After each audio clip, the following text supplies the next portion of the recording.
복은 인간의 공로를 뛰어넘는 하나님의 은총입니다. 하나님은 사랑하시는 자에게 복을 부으시고 복을 통해 하늘에 속한 사랑과 긍휼, 능력과 지혜를 공급받게 하십니다. 복으로 잘되게 하시고 복으로 이기게 하시고 복으로 열매 맺게 하십니다. 그러므로 오늘 우리는 복의 근원이신 하나님께 복을 구해야 합니다. 자기 욕심을 채우고 자기를 드러내기 위해서 복을 구하는 것이 아니라 하나님의 뜻을 이루고 사명을 감당하기 위해서 복을 구해야 돼. 육신적이고 이기적인 목적으로 복을 구할 것이 아니라 영혼을 살리고 교회를 세우며 세계 복음화에 앞장서기 위해서 복을 구해야 합니다. 더불어 우리가 이미 넘치게 복을 받은 인생임을 알아야 합니다. 예수를 구주로 영접하고 하나님의 자녀로서 살아가고 있는 성도는 이미 하늘에 속한 모든 신령한 복을 받은 존재입니다. 에베소 1장 3절로 6절 찬송하리로다.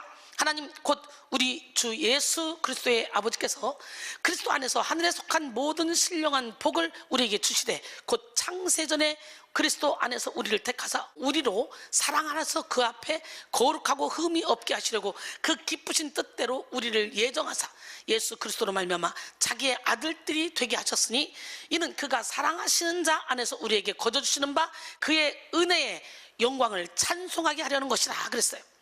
신령한 복은 헬라어로 율로기아 푸뉴마티케인데요, 성령의 현존으로 이루어진 결과를 가리킵니다. 성령의 임재로 우리는 예수를 믿고 하나님의 자녀가 되었고 천국의 상속자가 됐습니다. 성령으로 말미암아 주어지는 신령한 복 안에는 부족함이 없는 능력이 담겨 있습니다. 속죄, 영생, 행복, 사랑, 평강, 기쁨이 있고 모든 일에 넉넉히 이기게 하는 은사와 권세가 있습니다. 그러므로 그리스도인은 이미 허락받은 신령한 복으로 살아야 돼요. 눈에 보이는 축복에만 집중하며 현상의 결핍에 휩쓸려 불평과 원망에 빠질 것이 아니라 믿음의 눈을 들어 신령한 복을 누려야 합니다. 하늘에 속한 모든 신령한 복을 이미 받았다는 사실을 아는 사람은 염려, 걱정, 두려움에 휘둘리지 않습니다. 복의 능력을 활용하여 침착하게 현실의 문제를 돌파해 나갑니다. 하늘에 속한 모든 신령한 복을 소유하고 있다는 사실을 인지하는 사람은 결핍의식에 묶여서 인색한 삶을 살지도 않습니다. 무한하게 공급되는 은혜를 의지하여 여유 있는 삶을 살며 다른 사람들을 돌아봅니다. 나누고 베풀고 섬기는 삶을 살면서 많은 사람을 윤택하게 하는 삶을 살아갑니다. 이 시간 여러분 모두가 복된 소낙비를 맞으시고 복이 넘치는 인생을 살며 하나님의 뜻을 이루시길 바랍니다. 에스겔 34장 26절에 보니까 내가 그들에게 복을 내리고 내 산 사방에 복을 내리며 때를 따라 소낙비를 내리되 복된 소낙비를 내리리라. 오늘 이 시간에 복된 소낙비를 맞는 시간이 되기를 원합니다. 최고의 복은 말씀을 깨닫고 진리 안의 자유를 누리는 복이요, 예수 그리스도를 닮는 복입니다. 예수 그리스도를 닮아갈 때 우리는 세상이 알 수도 없고 줄 수도 없고 느낄 수도 없는 하늘의 평안을 누리게 되고 성령의 권능으로 무장할 수 있습니다. 예수님의 마음을 품을 때 축복의 통로로 쓰임받게 되고 예수 그리스도의 향기를 발할 때 영혼을 살리는 삶을 살 수가 있습니다.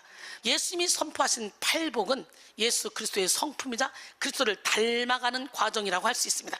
심령이 가난함, 애통함, 온유함, 깨끗함, 의의 목마름, 그리고 긍휼함, 화평케 함, 박해받음, 이것은 예수님 안에서 발견될 수 있고 또 예수님을 따르는 사람들 안에서 드러나는 실제 성품입니다.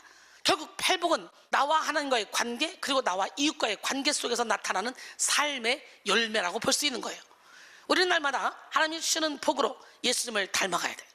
하나님이 주시는 능력으로 예수님이 가신 십자가의 길을 따라가야 되고 하나님이 주시는 지혜로 예수님의 말씀에 순종해야 합니다. 특별히 우리는 예수님의 긍휼을 닮아 긍휼의 복을 받아야 합니다. 긍휼은 가엾게 여기는 마음이자 옳고 그름의 차원을 뛰어넘는 이해와 사랑입니다. 긍휼은 히브리어로 라함인데요, 이 라함은 긍휼이란 뜻도 있지만 자궁이란 뜻도 갖고 있어요. 자궁은 아기가 뱃속에서 안전하게 자랄 수 있는 곳이죠. 아이를 임신한 엄마는 항상 자궁 안에 있는 아기를 생각하고 이를 보호합니다. 이것이 긍휼이에요. 자기 몸 안에 있는 아기처럼 소중히 생각하며 돌보는 것입니다. 또 긍휼은 헬라어로 엘레오스인데요, 이는 귀여워하다, 사랑하다, 측은히 여기다, 자비를 입다, 자비를 베풀다, 자선을 행하다, 연민의 정을 느낀다, 불쌍히 여기다, 인정 많다, 부드러운 사랑을 가지다, 동정하다, 용서하다 등의 풍부한 의미를 가지고 있는 말입니다. 그러므로 긍휼히 여기는 행위는 용서해주며 위로해주며 치유해주며 회복시켜주는 행위입니다. 우리는 예수님의 긍휼을 본받아 긍휼의 마음을 갖고 살아야 합니다. 긍휼을 품으면 긍휼의 복을 받고 긍휼히 여김받는 인생을 살게 됩니다. 야고보서 2장 13절에 긍휼을 행하지 아니하는 자에게는 긍휼 없는 심판이 있으리라. 긍휼은 심판을 이기고 자랑하느니라 그랬어요. 본래 긍휼은 하나님의 내면적인 본질입니다. 내면적인 본질. 하나님께서 모세에게 십계명을 주실 때 당신 자신을 이렇게 소개했습니다. 출애굽기 34장 6절에 여호와께서 그의 앞으로 지나시며 선포하시되 여호와라 여호와라 자비롭고 은혜롭고 노하기를 더디하고 인자와 진실이 많은 하나님이다. 할렐루야. 긍휼이 풍성하신 하나님은 범죄한 인간을 영원한 지옥 형벌에서 건져주시려고 독생자 예수 그리스도를 이 땅에 보내셨어요. 온 인류의 죄를 대속하고 그들에게 영생을 얻게 하시려고 독생자 예수 그리스도를 이 땅에 보내셔서 십자가에 달려 죽게 하신 거예요. 이런 하나님의 긍휼을 깨달았던 마리아는 예수님의 수태 이후에 하나님을 찬양하며 하나님의 긍휼을 노래했습니다. 누가복음 1장 49절 50절 능하신 이가 큰 일을 내게 행하셨으니 그 이름이 거룩하시며 긍휼하심이 두려워하는 자에게 대대로 이르는도다 그랬어요. 바로 지금 우리는 긍휼이 풍성하신 하나님의 사랑을 온몸으로 깨달아야 돼. 에베소 2장 1절로 7절 보니까 그는 허물과 죄로 죽었던 너희를 살리셨도다. 그때 너희는 그 가운데서 행하여 이 세상 풍조를 따르고 공중의 권세 잡은 자를 따랐으니 곧 지금 불순종의 아들들 가운데 역사하는 영이라. 전에는 우리도 다 그 가운데서 우리 육체의 욕심을 따라 지내며 육체와 마음이 원하는 것을 하여 다른 이들과 같이 본질상 진노의 자녀였더니 긍휼이 풍성하신 하나님이 우리를 사랑하신 그 큰 사랑을 인하여 거물로 죽은 우리를 그리스도와 함께 살리셨고 할렐루야 또 함께 일으키사 그리스도 예수 안에서 함께 하늘에 앉히시니 이는 그리스도 예수 안에서 우리에게 자비하심으로써 그 은혜의 지극히 풍성함을 오는 여러 세대에 나타내려 하심이라 그랬어요. 혹시 여러분이 하나님의 은혜를 받았다고 하면서도 여러분의 마음에 긍휼히 여기는 마음이 없다, 이건 잘못된 거죠. 여러분이 또 하나님의 은혜를 받기에 너무 큰 잘못을 저질렀다는 생각을 하실 때가 있다면 하나님의 은혜가 결코 적지 않다는 것을 기억해야 돼. 하나님은 우리를 긍휼히 여겨주시는 분이에요. 하나님은 언제나 긍휼한 마음으로 회개하는 영혼을 품어주십니다. 성육신하신 예수님도 항상 긍휼을 동기로 움직이셨어요. 인간의 연약함을 긍휼히 여기셨고 동정하시며 인간들의 모든 죄짐을 지시고 십자가에 못 박히셨습니다. 히브리서 4장 14절로 16절 그러므로 우리에게 큰 대제사장이 계시니 승천하시니 곧 하나님의 아들 예수시라. 우리가 믿는 도리를 굳게 잡을지어다. 우리에게 있는 대제사장은 우리의 연약함을 동정하지 못하시리가 아니오 모든 일에 우리와 똑같이 시험을 받으시니로되 죄는 없으시니라. 그러므로 우리는 긍휼하심을 받고 때를 따라 돕는 은혜를 얻기 위하여 은혜의 보좌 앞에 담대히 나아갈 것이니라. 할렐루야. 대제사장 예수 그리스도는 우리의 연약함을 이해하십니다. 이때 연약함은 죄의 유혹에 대한 인간의 연약성뿐만 아니라 인간이 지닌 모든 한계성을 함축하고 있는 표현입니다. 그러므로 우리는 모든 가식의 옷을 벗고 가장 진실한 모습으로 예수님 앞에 서야 돼. 죄진 모습 이대로, 병든 모습 이대로, 연약한 모습 이대로, 추악한 모습 이대로 하나님 앞에 서야 돼. 연약함을 핑계 삼아 범죄하며 방황하면 안 됩니다. 우리는 그 모습 그대로 하나님 앞에 와서 하나님께 도움을 구할 때 하나님이 긍휼히 여겨주십니다. 누구든지 진실하게 하나님께 나가 죄를 자백하면 연약함을 동정하시는 예수 그리스도의 긍휼로 말미암아 죄사함을 받을 수가 있습니다. 요한일서 1장 8절로 10절 만일 우리가 죄가 없다고 말하면 스스로 속이고 또 진리가 우리 속에 있지 아니할 것이요 만일 우리가 우리 죄를 자백하면 그는 미쁘시고 의로우사 우리 죄를 사하시며 우리를 모든 불의에서 깨끗하게 하실 것이요 만일 우리가 범죄하지 아니하였다 하면 하나님을 거짓말하는 이로 만드는 것이니 또한 그의 말씀이 우리 속에 있지 아니하니라 그랬어요. 우리의 연약함을 동정하시는 예수님을 믿을 때 우리는 죄사함을 얻고 성소에 들어갈 담력을 얻게 됩니다. 예, 히브리서 10장 19절로 20절. 그러므로 형제들아, 우리가 예수의 피를 힘입어 성소에 들어갈 담력을 얻었나니 그 길은 우리를 위하여 휘장 가운데로 열어놓으신 새로운 살 길이요, 휘장은 곧 그의 육체니라 그랬어요. 이 시간 우리는 예수님이 우리를 얼마나 긍휼히 여기시는지 느끼고 깨달아야 돼요. 예수님의 공생의 사역은 그 자체로 긍휼의 표출이었어. 예수님은 긍휼히 여기심으로 배고픈 군중을 오병이어의 기적으로 먹이셨고, 나인성에서 아들을 잃은 과부를 불쌍히 여기심으로 그 아들을 살려주셨어요. 예수님은 십자가에서 죽으시면서도 자신을 십자가에 못 박는 그 사람들을 긍휼히 여기셨습니다. 우리는 예수님의 긍휼을 배워야 되고, 예수님의 그 사랑을 배워야 돼. 예수님의 눈에 우리 눈을 포개고, 예수님의 심장에 우리 심장을 포개고, 예수님의 손에 우리 손을 포개고, 예수님의 발에 우리 발을 포개서 예수님이 우리를 긍휼히 바라보시는 것처럼 우리도 다른 영혼을 긍휼히 바라보고, 다른 영혼을 위해서 우리는 희생해야 돼. 디모데후서 3장 1절 5절 보니까 말세에 이런 조짐이 있대요. 우리가 살고 있는 이 세상은 긍휼이 시기한 세상이라는 거죠. 너는 이것을 알라. 말세에 고통하는 때가 이르러 사람들이 자기를 사랑하며 돈을 사랑하며 자랑하며 교만하며 비방하며 부모를 거역하며 감사하지 아니하며 거룩하지 아니하며 무정하며 원통함을 풀지 아니하며 모함하며 절제하지 못하며 사나우며 선한 것을 좋아하지 아니하며 배신하며 조급하며 자만하며 쾌락을 사랑하기를 하나님 사랑보다 더하며 경건의 모양은 있으나 경건의 능력은 부인하니 이 같은 자들에서 내가 돌아서라 그랬어요. 사도 바울은 말세의 특징이 무정함에 있다고 그랬어요. 무정함은 말 그대로 정이 없다는 뜻이에요. 헬라어로는 아스토르고인데요, 부모와 자식 사이에 당연히 있어야 할 본능적인 사랑마저도 결여된 도덕적 타락을 나타내는 단어입니다. 정말 요즘 시대는요, 정이 없어.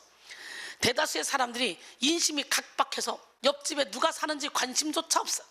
뺑소니 사고를 목격하면 범인으로 몰릴까봐, 혹은 귀찮은 일에 연루되기 싫어서 뺑소니 사고 목격해서 바로 신고하면 달아날 수도 있는데, 괜히 내가 거기 의심받을까봐 복잡해서 그냥 보고도 그냥 가는 경우도 많아. 기가 막힌 거예요. 감정은 메말라서 슬픈 영화를 봐도 울지 않고 코미디를 봐도 웃지 않습니다. 안타깝게도 그리스도인들 중에도 무정한 사람들이 많아요. 많은 성도들이 자신의 유익에만 관심을 두고 다른 사람들을 돌아보지 않습니다. 어떻게 하면 내가 잘 될까? 어떻게 하면 내가 인정받을까? 어떻게 하면 내 문제가 풀릴까? 골몰하며 자신을 위해 기도합니다.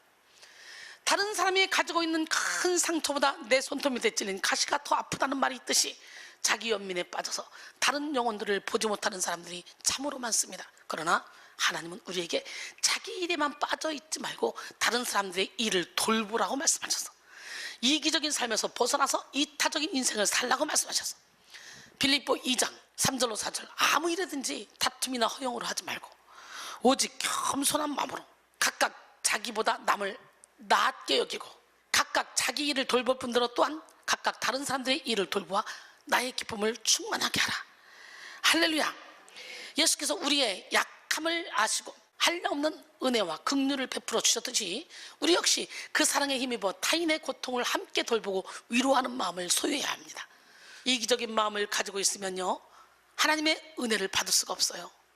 긍휼 없는 마음으로 정죄하고 판단하며 살면 긍휼의 복을 받을 수가 없어요. 오늘 본문도 그죠. 긍휼히 여긴 자는 긍휼히 여김을 받을 것이라고. 우리는 무정한 세상 풍조를 거슬러서 긍휼의 복을 얻고 주님이 주신 사랑으로 베풀고 나누고 섬기는 자가 돼야 돼. 골로새 3장 12절에 그러므로 너희는 하나님이 택하사 거룩하고 사랑받는 자처럼 긍휼과 자비와 겸손과 온유와 오래 참음을 옷 입고, 할렐루야. 누가복음 6장 36절을 보니까 너희 아버지의 자비로우신 같이 너희도 자비로운 자가 되라 그랬어요.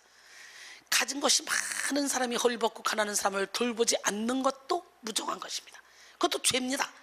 자기만 잘 살면 된다는 이기적인 생각이 타인에 대해 무심하게 만드는 거예요. 이것은 영적 부여를 누리면서 전도하지 않는 영적 부자에게도 적용되는 무정함입니다.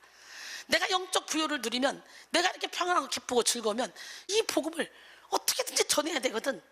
전하지 않는 것도 무정함이야. 나만 여기서 참된 평안을 누리는 것도 무정함이라고. 세상 사람들은 진리를 알지 못해서 헌대투성이로 살아가므로 세상 악한 영들이 와서 그 헌대를 핥는데, 영적 부요함을 누리는 사람들이 뻔히 그걸 알면서도 전도하지 않는 것은 무정한 것이라는 거예요. 누가복음 16장 19절로 21절. 한 부자가 있어 자색 옷과 고운 베옷을 입고 날마다 호화롭게 즐기더라. 그런데 나사로라 이름하는 한 거지가 혼대투성이로 그의 대문 앞에 버려진 채 그 부자의 상에서 떨어지는 것으로 배불리려 하며 심지어 개들이 와서 그 헌대를 핥더라 그랬어. 우리는 차갑고 딱딱한 마음을 무너뜨리고 예수님의 긍휼을 품어야 돼. 예수님 당시에 율법학자들이나 바리새인들은 긍휼이 없었어요. 그들은 사람을 사랑하고 긍휼히 여기지 못하고 교리나 율법의 틀에 비추어 사람을 판단했어. 그래서 베데스다 연못가에서 38년 누워있던 병자를 예수님이 고쳤을 때 안식일에 누가 이런 일을 했냐, 이건 옳지 않다. 막 지금 38년 동안 누워있던 병자가 고쳐진 건 감사하지 않고 안식일에, 그들은 38년 동안 누워있던 사람의 고통이나 그가 걷게 되었을 때의 기쁨을 보지 못했습니다. 그들의 눈에는 단지 딱딱한 율법만 보였을 뿐이야. 손 마른 사람 손 내밀라, 예수님이 안식일에 고쳤더니 그거 가지고 난리가 났어. 이들의 마음속에 긍휼히 여기는 마음이 없었던 것이죠. 사랑하는 성도 여러분, 주님이 우리에게 원하시는 것은 긍휼입니다. 예수님은 이 땅에 오셔서 긍휼을 호소하셨어. 마태복음 12장 7절로 12절, 나는 자비를 원하고 제사를 원하지 아니하노라 하신 뜻을 너희가 알았더라면 무죄한 자를 정죄하지 아니하였으리라. 인자는 안식일의 주인이라 하시니라. 거기에서 떠나 그들의 회당에 들어가시니 한쪽 손 마른 사람이 있는지라. 사람들이 예수를 고발하려 하여 물어 이르되 안식일에 병 고치는 것이 옳으니까? 예수께서 이르시되 너희 중에 어떤 사람이 양 한 마리가 있어 안식일에 구덩이에 빠졌으면 끌어내지 않겠느냐? 사람이 양보다 얼마나 더 귀하냐? 그러므로 안식일에 선을 행하는 것이 옳으니라. 그리고 손을 내밀라. 그리고 고쳐주셨어요. 그래서 긍휼은 다른 말로 표현하면 자비, 인자, 사랑이라고 할 수 있어요. 우리는 오늘 본문을 통해서도 예수님이 얼마나 긍휼을 원하신지를 알 수 있어. 오늘 본문, 긍휼히 여긴 자는 복이 있나니 그들이 긍휼히 여김을 받을 것이요.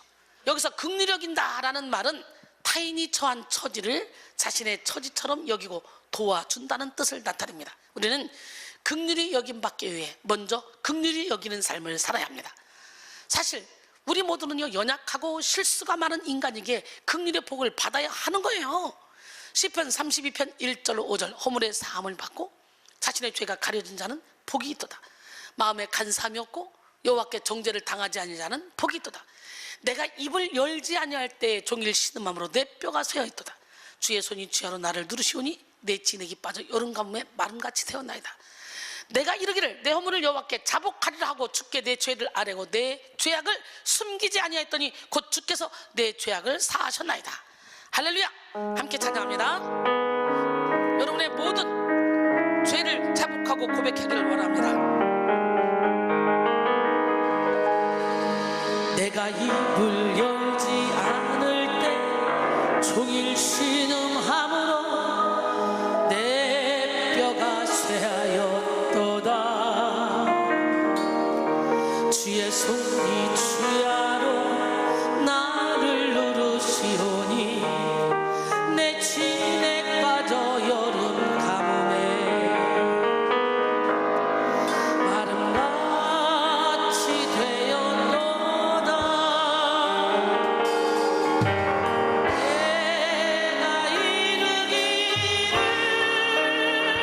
마름같이 되었도다. 내가 이르기를 내 허물을 여호와께 자복하리라 하고 주께 내 죄를 숨기지 아니하였더니 곧 주께서 내 죄악을 사하셨나이다. 주는 나의 피난처 되시네 의심처. 환난에서 날 보하시고 구원의 노래로 날 부르셨나이다. 나 이제 주님 앞에 자복하고 회개하여 진리 안에 자유하네. 내 허물을 여호와께 자복하리라 하고 주께 내 죄를 숨기지 아니하였더니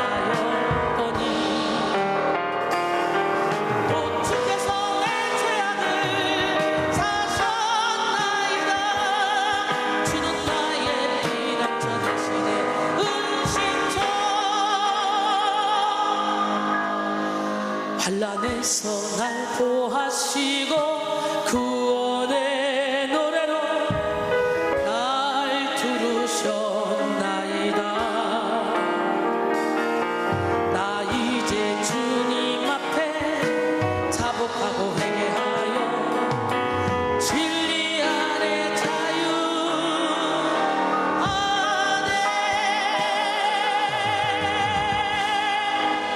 할렐루야. 여러분 있는 모습 그대로 주님 앞에 나와 자복하고 회개해서 진리 안에 자유 가운데 들어가시기 원합니다. 근데 많은 사람들이 용서받기를 원하지만 본인은 용서하기를 싫어해요. 긍휼히 여김받기를 원하면서 정작 자신은 긍휼히 여기지 않아요. 여러분의 마음은 어떻습니까? 우리는 우리를 죄와 사망에서 건져주신 하나님의 은혜를 기억하며 긍휼의 마음을 품어야 합니다. 출애굽기 22장 21절에 너는 이방 나그네를 압제하지 말며 그들을 학대하지 말라. 너희도 애굽 땅에서 나그네 되었었습니다. 그랬어요.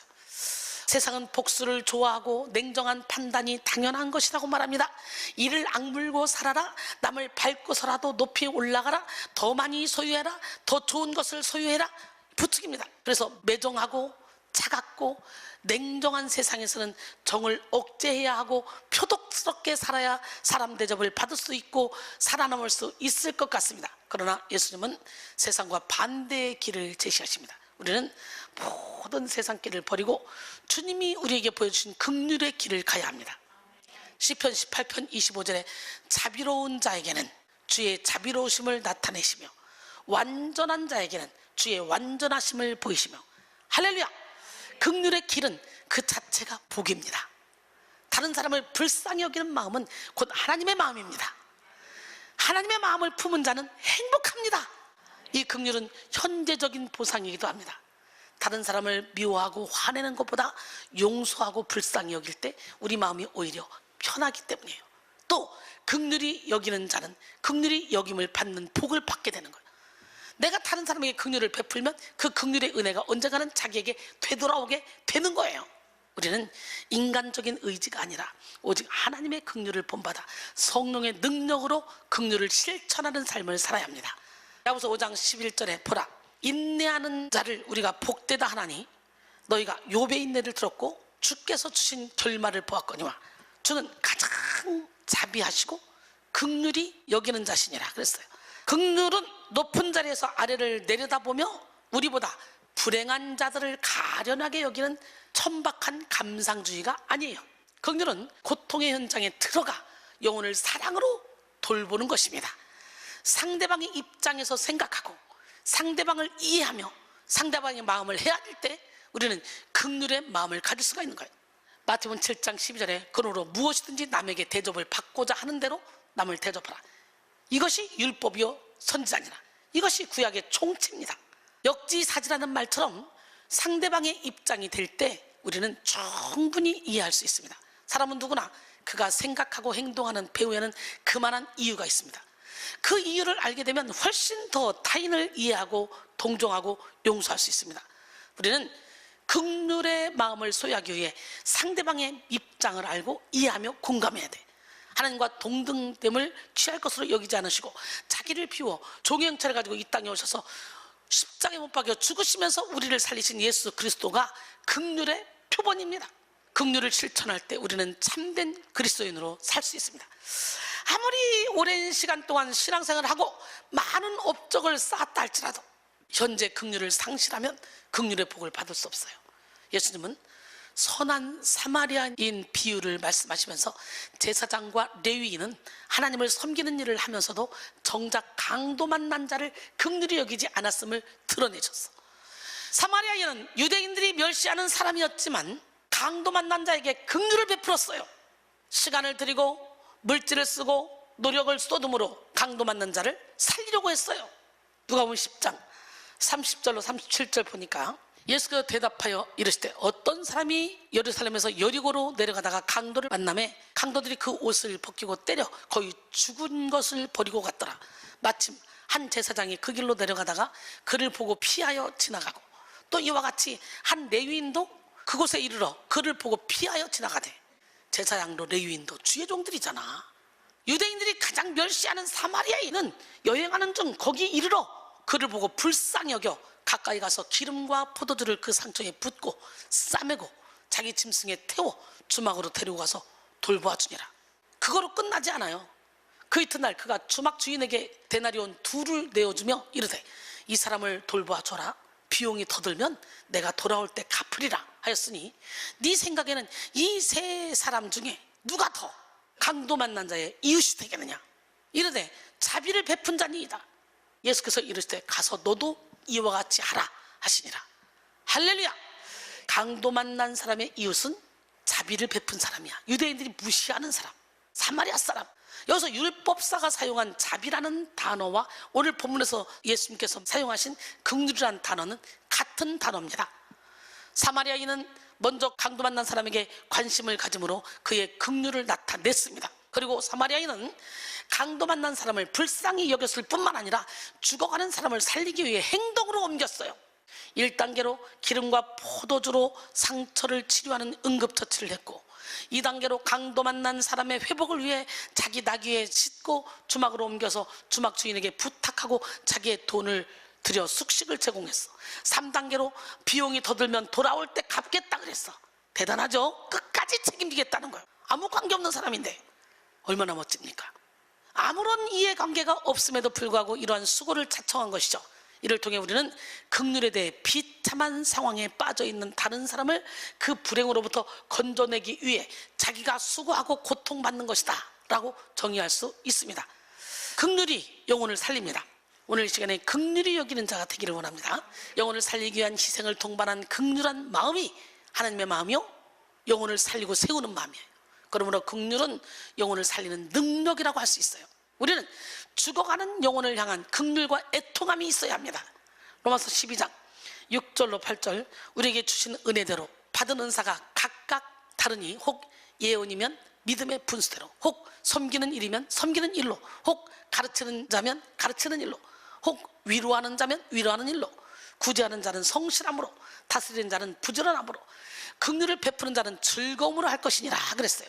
결론적으로 긍휼한 마음으로 긍휼의 복을 받는 우리 모두가 되기를 원합니다. 정죄하고 판단하는 마음을 버리고 다른 영혼들을 이해하고 사랑하는 마음을 가집시다. 이기적인 생각을 버리고 다른 사람들의 필요를 채우고 영혼을 살리는 삶을 살아갑시다. 이 시간 여러분 모두가 하나님의 긍휼하신 사랑을 깨달아 긍휼의 능력을 흘려보내며 긍휼의 복을 받는 삶을 사시기를 주님의 이름으로 축원합니다.